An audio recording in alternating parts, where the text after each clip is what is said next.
Good afternoon. Good afternoon. Welcome to Mi Gente on Air. People, thank you for joining us here in the social media platform. I am your host, Larry Rodarte, and I want to bring the attention today that we've got a really special show that's going to happen because my cohort here and Connoisseur Media, is that how you say it? Because when the media thing changed from Alpha Media to Yeah. Connoisseur, I was in Europe Yes. and I didn't even know it happened. Nobody told me. I didn't get a memo. And so when I came back, it all I was in changed. Israel. Yeah. So, but the great Kareem Bowen is with us today, and he has shows on WSGW as well as what's the other Kiss 107. Kiss 10. Yep, he's got Straight Talk on Kiss, and then he's got on United Shades of Grey on WSGW, and he is a great orator and he speaks from the heart. And I am thrilled that he's on here because, as my producer said earlier, he said, he's been with me for about 3 years, and I've been doing this show, Mi Gente on Air, for 5 years. And Kareem and I have never came together like we are today. So Yeah. you guys are all in for a treat as we talk about what's happening in our country today, race relations, because that's what his show is about, United Shades of Grey. And I guess you're going to get an opinion from two voices here in the WSGW studios and who are out there in the community and who are trying to make a difference for our different communities and the community at large. And I think that the community at large benefits from our voices because it's different. So let's go on in and we'll talk. If you've got a question or concern, please put it in the room. We'll try to address it. And welcome to Mi Gente on Air.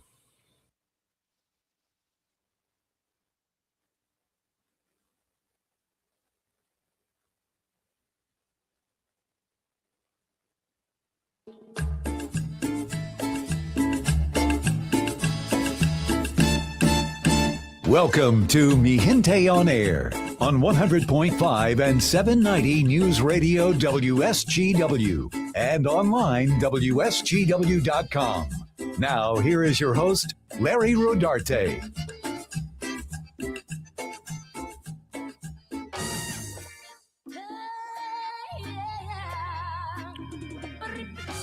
Good afternoon. Good afternoon. I'm your host, Larry Rodarte, and we got a special show for you today here on Mi Gente on Air. And that's the great sounds of the late Selena Quintanilla. And every time I hear her with Bitty Bitty Bum Bum, it's a cause for celebration, right? But I'm not celebrating these days. It's kind of a tough time for us as Latinos in America, as you know.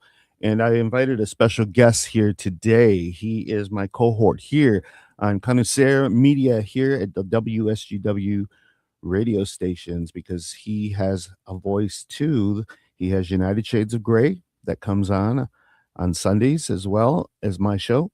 And then he has Straight Talk on Kiss FM. And his name is Kareem Bowen. And he has a great, great opinion of what's happening. He has the pulse of the world, I would say, not just here locally, not in just the United States, but the world. And I have a lot of respect for him and his opinion, and he's making a great difference in our community. And that's the thing. That's the reason why we have our voices so that we can help not only our communities, the Latino community, as well as the African American community, but the general population, the greater community, so that they can hear our voices and our opinions and where we stand. And so, Kareem, welcome to Mi Gente on Air. Man, it's great to be here. So good to be here, Larry. And as I had said in the social media platform, my producer, Matt, say hello. Hey, what up, dog? How's everyone doing today? Yeah, Matt had said he's been with me about 3 years now, and he's really surprised, as I think Kareem's show and my show is about 5 years now. We've never got together. Yeah, no, it's interesting, Larry.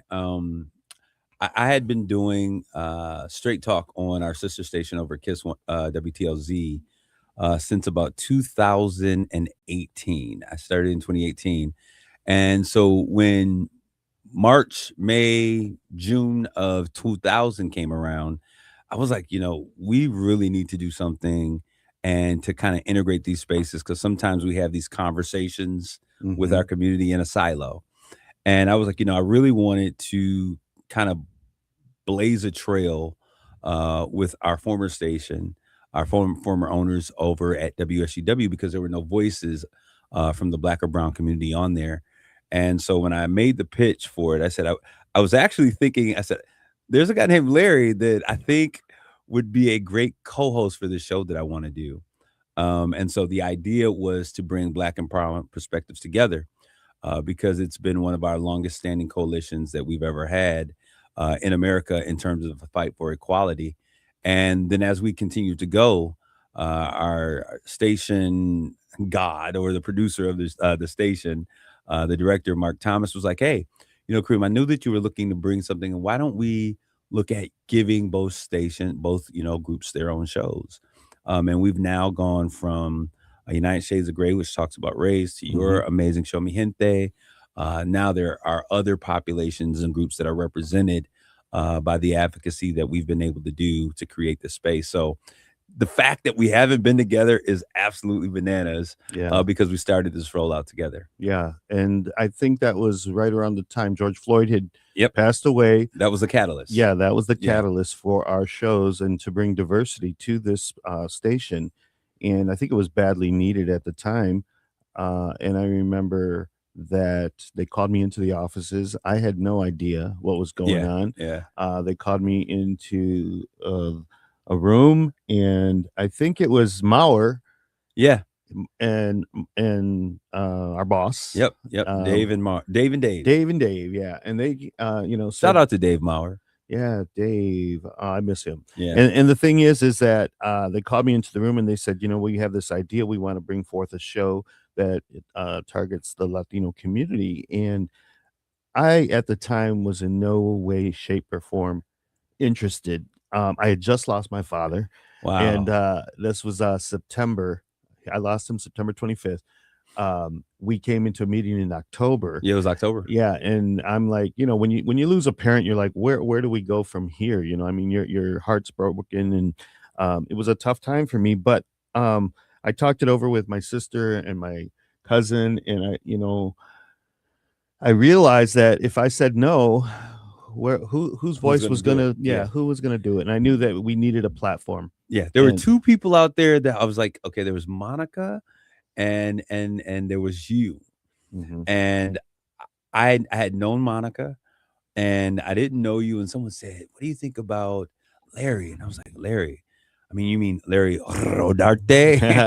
At the time was known as Rodarte for Rodarte Builders. Exactly.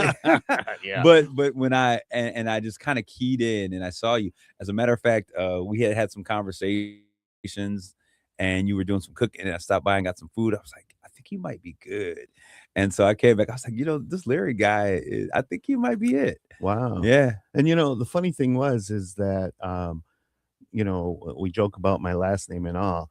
I pronounce it Rodarte because that's how it's supposed to be. And I did that in honor of my father, because all his life here in Saginaw, because he was a migrant from Texas, Uvalde, Texas, they were known as Rodarte Builders. Yeah. And he had a heavy, thick accent, and that's not how he said his name at all. But assimilating into Bridgeport culture, which I'm from, the Bridgeport High School Bearcats, that's what I was known as, Larry Rodarte. And so I thought, you know what, I'm going to do it in honor of Dad, because I had did the AAA traffic reports down in Detroit many years ago. And I said, Dad, do you mind if I say my name, Rodarte? It had more of a, I'm Larry Rodarte, and he said, no, that's the way it's supposed to be. Wow. Said. And so that's how that came about. And so I love it. Yeah. And, I get some pushback every now and then, but on your name? Yeah. Why? They want me to be Rodarte. I don't want you to be Rodarte. I love you being Larry Rodarte. Rodarte. Yes. Yeah. I studied Spanish language and culture at Michigan State. And I grew a fellow Spartan. Yeah, I grew a very strong love for the Latino, Hispanic, the Mexican, the entire culture and the experience, the entire diaspora, and studied the connection between Hispanics and Blacks. And I have such a fond love, and I believe that when we talk about equity, it means bringing your whole self to a place. Yeah. And so I never want you to be half of yourself. I don't want you to be Rodarte. I want you to be able to pronounce your name and bring all of who you are. into the spaces that you occupy. And anyone who wants anything different Mhm. doesn't understand the rich people that you come from. Yeah, exactly. And that segues into why we're here today talking, you know. How do you feel, Kareem, about what's going on with your Latino brothers here in the United States of America? Well, you know what? It's interesting, and I'm gonna be 100% honest about this. I have the only understanding that I've ever had, because my family is so diverse, like you would understand. Mhm. We probably got cousins, right? Yeah. Because Black and brown communities have existed together for so long, for so many years. So I have cousins who are full blown Mexicans. Then we have, what we call lexicons and all of those other things in between. Yeah. So that's the only thing that I've ever known and grown up. And so as I began to use my voice and my platform, I was very clear that I'd only wanted to speak to issues of Black and brown communities. And that doesn't, and people didn't like that. I a whole bunch of white friends like, that's racist. No, it's not racist. Black pride or brown pride is never racist. And no other nationality gets flack for being celebratory of where they come from. We don't say that to folks who like, my family is Irish or Yeah. I'm Italian. So I'm not one who's going to be quiet for that. But something happened in the process, Larry, and here in my hometown community, I was having a conversation with one of the leaders in the Hispanic community. He says, Kareem, I'm going to leave the Black community to you, and I'm just going to focus on the brown community. And we had this crazy conversation. I'm not going to say who it was, but I was reassured by other folks. John Ayala is a very good friend. I consider him a friend. And John was like, listen, Kareem, that is some nonsense. We have been one of the strongest coalitions fighting together since we have been here. Yeah. And so that kind of got me refocused, because I was like, if that's what we're doing, okay. But I'll tell you, Larry, I've been very confused by how so many of our brown community could support this current administration when we talk about what's crazy out there. Yeah. Supporting. And I'm sure, how do you feel about that? Oh, very upset. I've pretty much written them off. I know. Hey, I said what I said, right? No, but there was I had a You're signing their names off the list of the quinceañera. yeah, exactly. I have cousins. I have very good friends, people I've collaborated in this community. Yeah. And I have to just write them off because I can't stand by and be complicit and watch their complicity in this community. Yeah. When it affects my people directly. And I said this way back. I said, I one time talked and I said to my cousin, this could go as deep as the Holocaust. And Yeah. she said to me, and I said this on my program last week. She said to me, and you call yourself a journalist? And she laughed it off, but it's heading that way right now. Hopefully our democracy will withstand and we'll be able to in November make a change. But it's serious when you see a 5-year-old boy, yesterday was it, or the 2 days ago, used as bait to get to the father. That's not America. That's not the America I've grown up in and know. Yeah. And it's really something because when we talk about our relationships as African Americans and Latinos in this community, and especially in Saginaw, because we aren't that big of a population. Right. I got over 1,000 cousins here just in Saginaw. That was our last census for our Diaz family reunion. Yeah. Wow. In 2013. So I can imagine what it is today. Yeah. And so they're all over the place, and we have mixed cousins and all. And it's really important for me to make sure that I'm speaking on behalf of all of us in a way. And what I mean by that is that, this is our hour, the Latinos, and not in a good way.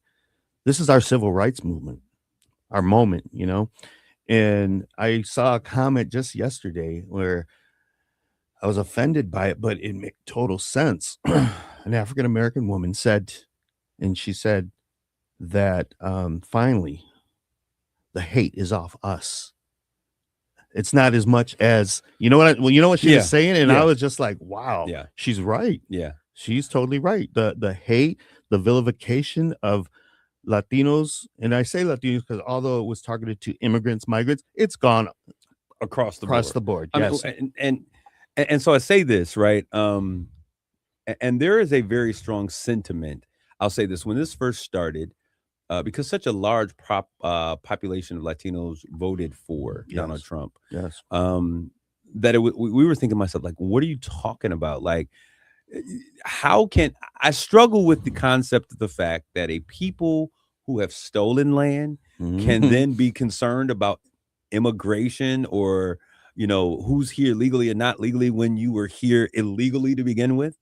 And so that's a conversation that's neither here nor there. But I could not understand why my so many of my brown brothers and sisters were voting in this way. But I think in the Black community, we reconciled it as that many Latinos considered themselves to be a part of the white population. When you Yeah. look at how the census numerates and counts folks, many of us, and this happens on the black side as well as the brown side, we desire a ticket to whiteness. Yeah. There are parts of our factions of our races and our ethnicities that desire a ticket to whiteness, and I think that in voting, many Latinos have the ability much easier to assimilate to the general white population, or the white population, a lot easier than darker brown and Black folks can. And I think that for that reason, they did not see themselves as Latino or a part of this Black and brown Or coalition. better than. Right? Yeah. I'm not like them, and I never understood that otherism. Black folks have this issue of colorism Mhm. that we have talked about, and it has been much more of a vibrant conversation in Black communities. But what I've learned and what I know from my experience and my studies is that the concept of colorism isn't isolated to Black No, communities. no, it's not. And even in Mexico, it's very strong there, and it's classism Yeah, along with that, absolutely. and they think they're better because they Absolutely. have risen to an economical level greater than their counterparts, and so Absolutely. they look down upon them. And I think that you hit it right on. Not to say that whiteness is not a bad thing, but when there's whiteness, construed with racism and feeling that you're better, then that's where the problem lies, I think. There's nothing wrong with whiteness. There's nothing wrong with Blackness. Right. There's nothing wrong with brownness. There is a problem with white supremacy, and what we say, and people get, oh, white supremacy. A lot of my white friends, like, they hate that word. Well, I hate the word too, Yeah. because, and what it is, we think swastikas, we think white hooded hats, we think KKK, all of these things, but white supremacy is those things, but it is even more basic. It's the idea that their opinions, what they believe, how they do is more supreme than the way that other folks have done it. And I think about how this nation is fashioned. It cannot survive without brown folks in this nation. It cannot survive with Black folks in this nation. And I'm not saying that, as some folks would think, like, who's going to do the service jobs? Because I think that that's about as racist as you can get. But it's about the intellectuality that we bring. It is about the know-how. It is about the different perspective that we bring. Both of our ancestors are creators Mhm. and designers, and have contributed great ideas and products to this nation that To the makes world. to the world, right? Yes. But that makes it the great nation that it is. Yeah. And do you remember the comment by Kelly Osbourne where she said about That's what I was cleaning alluding toilets? to. Yeah, exactly. That Who's just gonna sta clean your toilets? Yeah, and she had no idea what she was saying, the unconscionable racism that she But there is portrayed. some truth to that, Yes, right? it is. And I'll say this: it was extremely racist. It was extremely insensitive. But there is an understanding that there are some jobs Mhm. that we bring migrants to this country for, Yeah. because they are essential to the fabric of how we operate. It's essential to the bottom line of billion-dollar companies, right? Mhm. And so they come in, and I lived in Lansing, and I worked with a group of migrant farmers during the course of the summer. Many of them didn't speak English. Many of their kids, English was their second language. And I saw the conditions that they were forced to live in, but they were making a livable wage that they could take back and live at home. Well, a livable wage for where they were questionable. Yeah. questionable. You know, Yeah. it's always questionable. But the idea was they were coming here and they were working in the crops. This was a job that most Americans are not going to do. Right. But it was essential to the bottom line of many millionaire and billionaires, the work that they were doing. Yeah. And so we cannot devalue the work that they do, even though it may be work that is often in deplorable conditions. Perfect condition. I'm gonna say this, and this is gonna be a little hairy, Larry. A little hairy, Larry. Just today, I was out and I got up on yesterday, and they were doing some work on, I don't know if it was the water systems, the sewage systems. It was bitter cold yesterday. Yeah. And so they were on the front lawn and they were digging up the yard. But they were workers, I think, with the township, or had been hired by the township. And as I was out there and I was just kind of getting a feel for what was going on, I'm listening. All of them were Spanish speaking individuals. Wow. Now, I was waiting to see if they would be out there today because I was going to head right down to the township hall and complain, right? Yeah. But these are jobs that are in the brutal winter, that they're out there working. I'm sure they're not getting the wage that if they were of lighter skin that they would be getting. Yeah. But they were doing a work that was necessary and a necessary service to our community. We have to appreciate those individuals who come in. Not only them, but we also have on our side the Haitians who come in and they work. You know, we make jokes about working like a Haitian or a Jamaican because they work 4 or 5 jobs. Yeah. And we have to be able to appreciate the value that immigrants bring. They get none of the benefits usually in our country, but they pay so much in taxes and help our systems grow. And, it's really sad because they have been villainized by Donald Trump. And, when we look historically back at Latinos in this country, many did come during World War II because of the need for labor, because our men were fighting in war in World War II.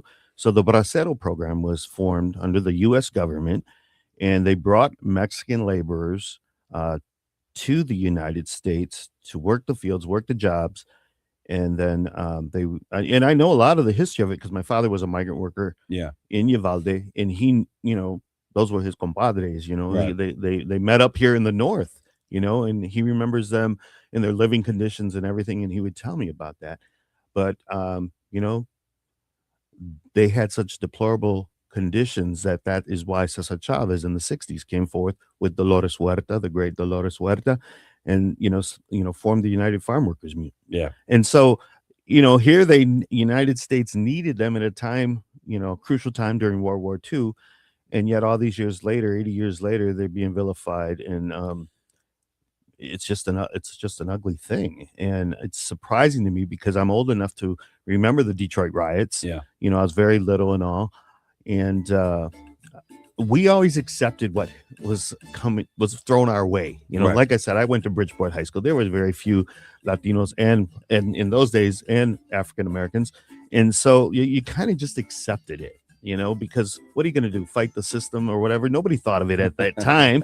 Maybe you did, Kareem, but like I'm just trying to get through life. Right. But the thing is that,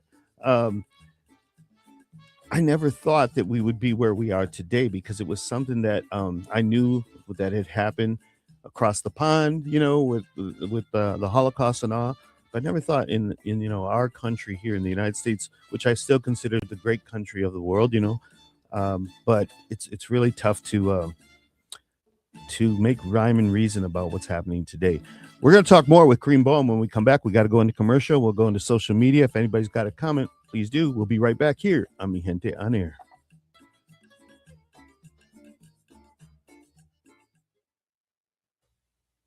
Hello. Thank you for being with us here today. We need some more comments and concerns from those who are listening.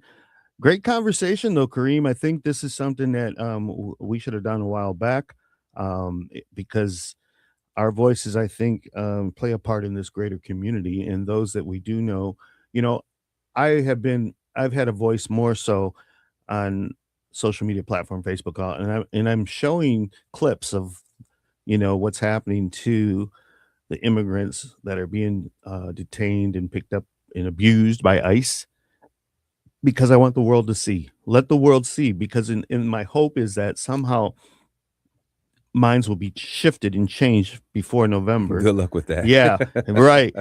But I think that there's humanity in all of us. It's to different degrees, and I'm hoping that those that have more humanity and there will see this for what it is, and there'll be a change. Can I interject right there with that thought?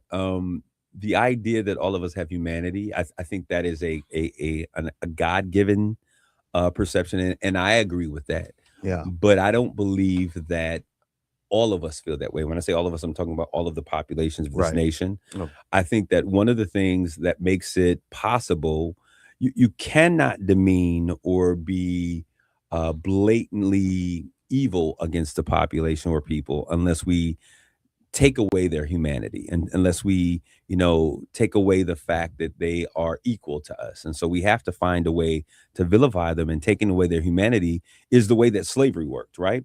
You're only 3/5 human, therefore I can treat you this way. And one of the things that is important, I think, that for us to have this conversation, you mentioned earlier that there was a Black woman who made a statement about finally you get your chance. It's not Black folks that are out there. There is some real truth in Black communities as that relates. Most of the civil and Blacks fought in the 50s and the 60s. We are the only folks who are not native to this land that have suffered the atrocities in the manner that we have. I think that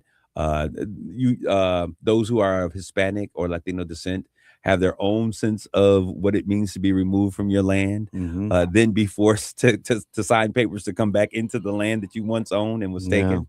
But that's a whole nother conversation. But as it relates to the foundation, we are the only people who are not indigenous to this land that have been treated in the manner that this nation has treated us. And I say that because for every other people group, there has been some sort of correction, restitution, if you would, to those peoples. And so when we fought those fights, in many of those fights, when we look at it, there were, some Jewish folks that stood in rooms with Dr. King and shared their sentiments that, equality and is necessary. Yeah. There were Hispanics who stood in that. And I think that the understanding was that if the Black man receives this freedom, there were other people who were able to walk through that door and walk with the Black man and Black woman to freedom. And so one of the things I think in Black communities that has been so difficult to deal with is that folks who walked through the door with us in that coalition, understanding what was at risk and what was withstood, now desire to assemble to a greater sense of whiteness and the idea of replacement, the conversations of replacement. We've seen the conversations in Los Angeles with one of the city council people, like, we are going to finally get our chance. So in Black communities, our thing has been Black and brown coalitions. And in many factions, we're hearing, as I started off this conversation, it's our time. Hispanics, like, when has it ever been Black folks' time? When we fought every nationality, whether it be LGBTQI+, whether it be Hispanics, whether it be women, they all receive the benefit of the work that we have done. And so I think to fracture this coalition as a chance to be the next best minority, which doesn't make sense to me. And so my hope, and even this conversation, that's why I'm being very honest about these conversations.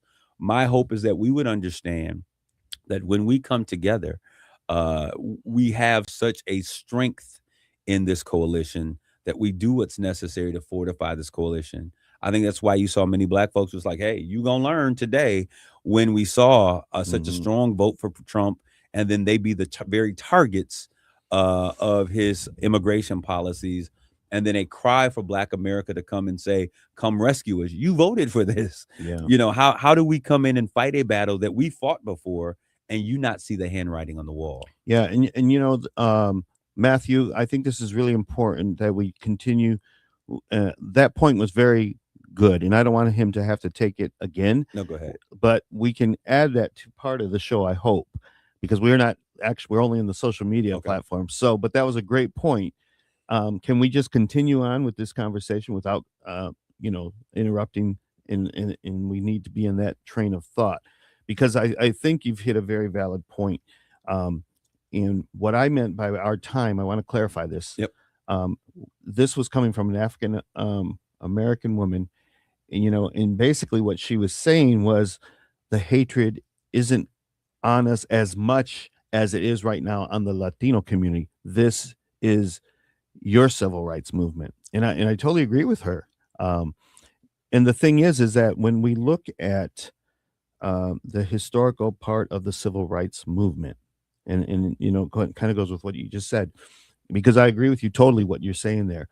Um, I remember as a young reporter with the Saginaw News, I wrote an article because the great former mayor Henry Marsh said um, that during the civil rights movements, Latinos weren't with us.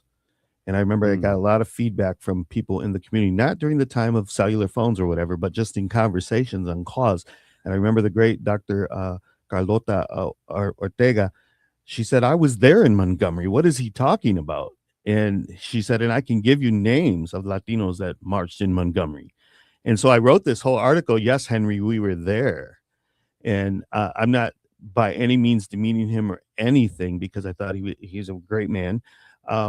But I think that we needed to speak out because we were fighting our own battle in the fields, like I mentioned, Cesar Chavez, Dolores Huerta, against the farmers who were mistreating the Latinos. But I think why I invited you on this show today was exactly for this reason.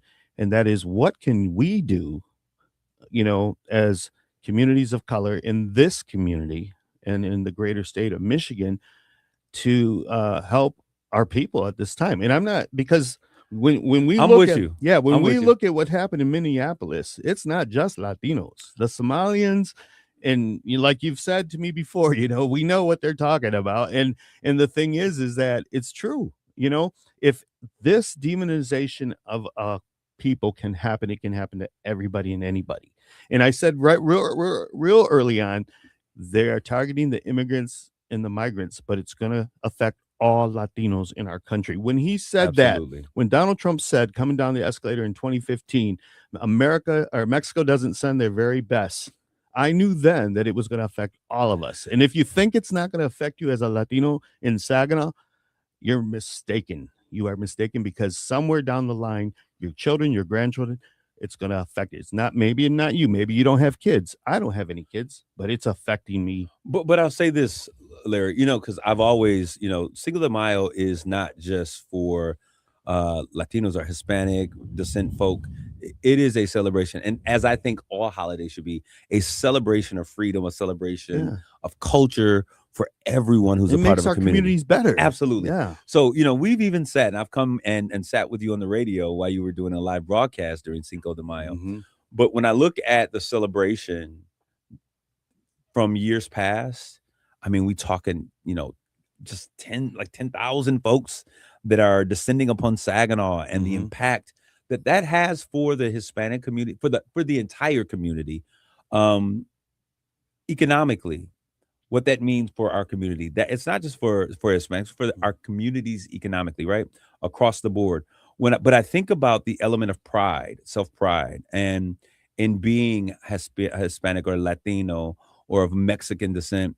And I look at what took place this year and how reserved the showing was for Cinco de Mayo, because people are like, you saw it? Yeah, I did too. And I said that, and I was like, right. this is crazy compared to the year before. Yes, the year before. Wow. And I was sitting there like, these streets are packed, and I had a mental note, because I see these things in real time. Yeah. And I experience, and I love the culture, and I love the people and the food and all of those things.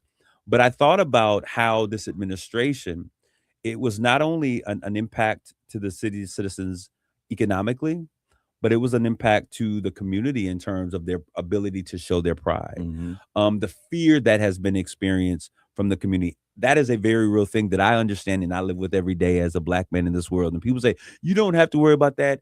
I'm Kareem to this community because you all know me. But if I'm walking and I'm dressed or I'm hooded or whatever, I am one of them, one of the others.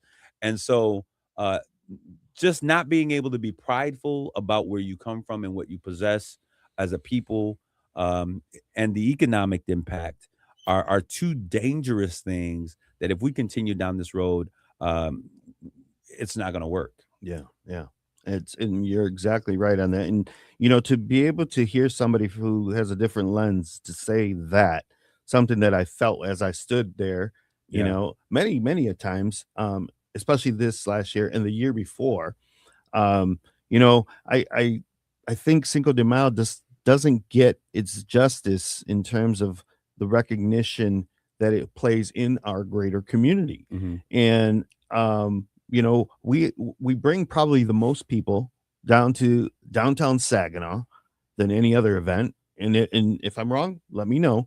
The parade itself is pretty much larger than I think even the they used to call it the Pride Parade. Yeah. And maybe that's because theirs is in the dead of winter, Yeah. but ours is in the Yeah. great, everybody's, looking for that feel good moment. And come spring, we want to get out, and it's a beautiful thing. And when I have seen like Cinco de Mayo where everybody participated, it's a beautiful thing in Saginaw. It is. I love it. And I love what the African American community brings to the table with our Cinco de Mayo parades. I mean, we in there. Yeah. And, everybody pretty much is. Now, Larry, one thing that I will say, I'm glad you're saying that, is because it's hard for African Americans, those who are African American descendants of slaves.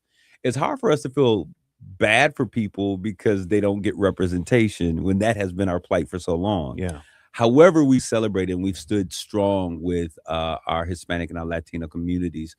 But what is a problem for me, and I think it's worth addressing, and I think that this conversation can be led to a healing space, that we don't get the same support from our Hispanic communities when it comes to things like Juneteenth. Yeah. And so there has to be a reciprocation of that love and that support from our brown brothers, so that we can continue. Like I said, my idea is not to fracture this coalition, because the reality is that we need one another. Mm-hmm. And I think that we see what is happening when we take the risk of going a different direction and fracturing that coalition, is that it's going to start with brown folks. But we went from illegal migrants, illegal, undocumented, I hate that word, undocumented individuals that were brown, to now we're at undocumented individuals that are Somalian. Somalians look like me, Mm-hmm. and now we have those who are documented, those who are paying taxes. And so we can never fracture, because what they do to a brown person, sure, that eventually it will come to a black person. Exactly.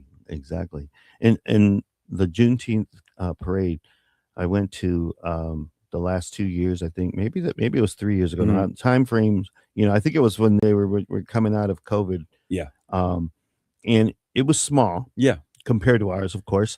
But I said, man, they're on their way. Yeah. They're on their way. And you're right. We as people of the city of Saginaw, not Absolutely. people of color, not just people. Everyone. Everybody needs to participate in Absolutely. that. And wouldn't it be great to have like two big parades like that? Larry, Two why or three? not? Yeah. And I'm glad you mentioned that point, because oftentimes our white community, our brothers and sisters that we work with on a daily basis, that we, do movies with, that we do programming with, and all of these things, they view these things as a brown thing, brown people thing, or a Yeah. black people thing, Yeah. when should be a celebration of who we are collectively as a community. Yes. And the thing is what's the history with Juneteenth in terms of that parade in Saginaw? How many years? Well, okay, so I'm a part of the inaugural parade. So this past year we celebrated 3 years. Okay. Renee Morris, I believe you know Renee. Yeah. Mm-hmm. She heard me on the radio talking about a need for Saginaw to celebrate this parade, and so she reached out and was like, "Hey, let's do it." So the very first parade, she and I got together, and I said, "Listen, let's not worry about who's going to be on board. As we grow, people are going to want to be a part of it." Yeah. So we did the first one, just getting it out, and it was a celebration that went really well. I think it was important because it was just following the George Floyd movement and all those things Yeah. that were taking place. And so each year it has been better, bigger and bigger and bigger. We are now at a point that the ending of the parade and the beginning of the parade happen at the same time.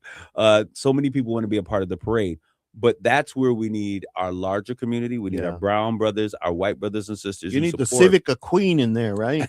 right, Yeah. to come out and support. And I think that as we do this and we continue to have these conversations, Yeah, it will. that we deal with those issues. We can't skate across things when people's hearts, minds, and their histories are attached to them. But we got to have these tough conversations because I think that at the end of the day, we all want the same thing. And whether you're black, brown, or white, we want a peaceful community where we can celebrate and be celebrated, where we can thrive and create a place where our young people have every asset and opportunity to access to greater things. Yeah, and I think that because, like I said, I'm always dating myself on this program. Every week I find myself, but I was there for the very first one in 1980. Yeah. I think I was like 16, and my dad had me because of Rodarte Builders. They asked Cruz Castillo asked Dad if he could build some booths on the island. Wow. So me and Dad built 15 booths so that vendors could sell or whatever and present on the island for Cinco de Mayo. I remember it was a beautiful sunny day. Never thought that it would grow to what it is today. Yeah. But we're going to be celebrating our 47th annual. Amazing. So Juneteenth, that's a lot of years, keep going because I think that makes our community a greater community. You know how many Cinco de Mayo celebrations on the scale that Saginaw has? How many other ones are in the state of Michigan? How many? One, Yeah. probably Detroit. Yeah, that's what I thought. Yeah. To the scale, I'm saying to the scale that we are, and we have had discussions, with Detroit, and they are a little bit older than ours, and they've got a greater population, obviously. Yeah. But what's sad is that, with what's going on today, they're afraid to come out for these celebrations now. They're afraid to come out, period, out of their homes. No, and that is so sad. And we see those things. I've seen in Southwest Detroit, Rico Raza, one of my brothers, is down there. Rico. Rico's my guy. So we have these conversations and looking at some businesses owned by Mexicans that are closed because we can't come out because we don't know if they're just looking at undocumented individuals, but now we're hearing stories of people who are documented, who have papers, are tax-paying Americans that are also being taken away. Yeah. And just to not be able to celebrate fully. And not only that, but when we look at the support, there's an intersectionality between race, sexual orientation, and the struggle, right, that exists.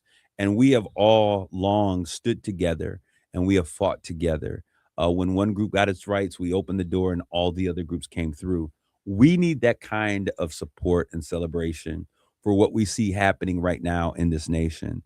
And it's important for us to not allow them to drive us apart, but they should drive us together. Yeah. And that's the thing is I do want to make mention that there are so many within the non-Hispanic community, whether they're African-American, whether they are Anglo, that are, I think, on the right side of history with this. They understand the history of the civil rights movement. I want to thank them for, understanding it and fighting against it already. Of course, there's a huge other side that don't understand. Yeah. But, what's important that we as a human race in this country, think about it. Fight for your children and grandchildren, the future generation, because what's happening today is going to affect generations 50 years from Absolutely. now, 100 years from now. And, we're going to see that it was a dark time in our history. And I think hopefully when Donald Trump is out of office, will he be? Well, that's a whole nother show. But, I don't think that, like, even if JD Vance becomes president, I don't think he's going to have the support that Donald Trump has had with Donald Trump's charisma in that way. You know what I'm saying? Donald Trump has been very, very lucky, and I'm not saying just luck has played a part of it, but that man has gotten away with so much, and I don't know if any other human in history is going to be able. Here's my comparison. There's Hitler, who got away with a bunch, and there's Donald Trump. And unfortunately, our conversation has to end there. I got you. We're going to go into social media, though, and you bring up whatever's on your mind. Okay. But I have to say, close this out. But it's been a great conversation, Kareem. Absolutely. We got to get together more. Maybe me on your show or something, because it's our voices that are going to be a big part in carrying what's going to happen on in our community in the future. So thank you so much, Kareem Bowen, for being with me here today. And we'll see you next week here on Mi Gente on Air.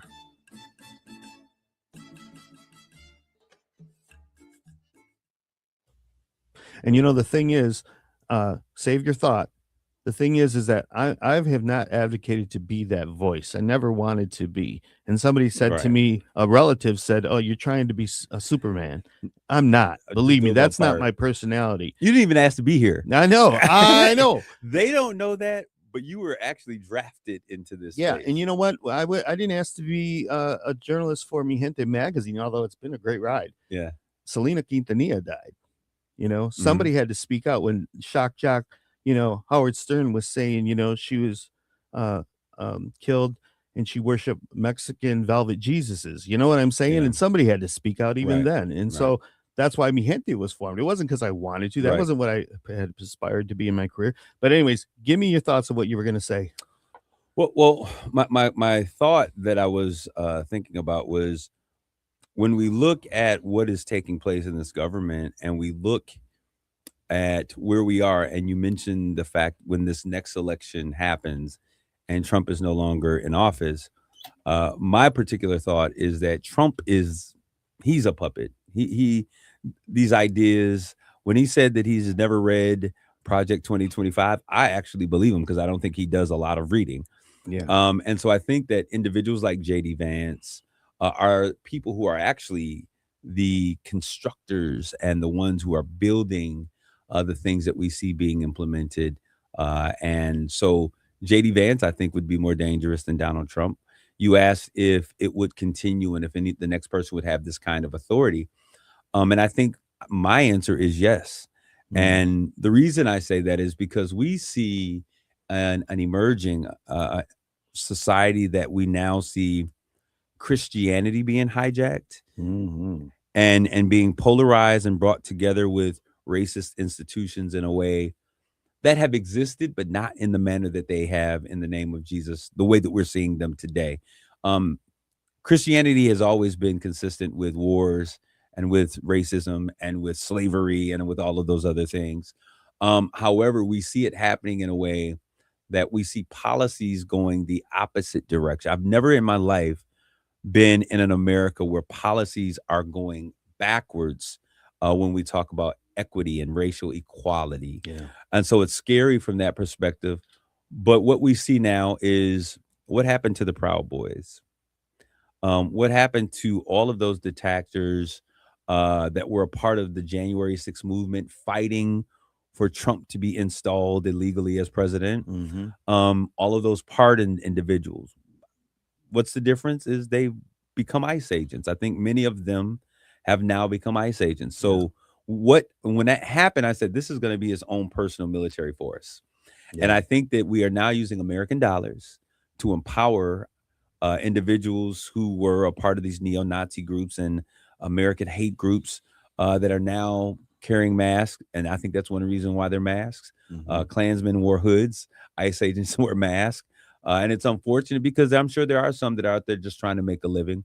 But I think a large number of those groups that were pardoned are now ICE agents. Yeah, and some of them are leading, just like leading the ICE movement over there in Minneapolis. And the thing is that I really feel that so many in the I'll say it, Christian evangelical corner, the thing where they are today, and they may have some of the beliefs that they had going into voting in November of last year, but I think many have softened. You think so? And I'm saying, hear me out. I'm saying soften the way they have felt for like November, but the basic premise of not being able to say they were wrong is what is keeping them from going to the other side, because at one point in their lives they thought it was the dark side, the wrong side. You know what I'm saying? But I think today we are seeing, so many of those that I have basically blocked or written off in my life, they're real quiet right now. They're not saying any damn thing. Oh, excuse me. And the thing is that they are like Beaver Dam. Yeah. And the thing is that I feel that there's no way that they are going to admit that they're wrong. They can't. That's why they can't get into this fight. Larry, I'm going to go a bit further. I don't think that they feel that they are. I think that this administration and what we see taking place is speaking to a fear and a sense of entitlement that has existed forever. And what has happened is they've made it okay to say the quiet part out loud. Yeah. There was a skit that Eddie Murphy did way back in the day when he was on SNL, and he was dressed up like a white man, and he wanted to go into white spaces, not as a black man but as a white man. So he'd go in as a black man, everything was quiet. He would go back and he would go as a white man, and when all the black people would get off the bus, they start giving each other stuff and having a party, and the idea was that there is a difference in how they interact with each other than they do with others. Yes. And so I think that this administration has allowed a lot of people to begin to say the quiet part out loud. It has spoken to a fear that many people feel that the civil rights movement went too far. Even this president said that the civil rights movement endangered and harmed a lot of good white people. It was a harm to them, and it put them at a disadvantage. Not understanding the reason was a partial correction to 400 years of enslavement in this country. And so I think that what you believe and you're hopeful for, your hopefulness, I hope that you're correct.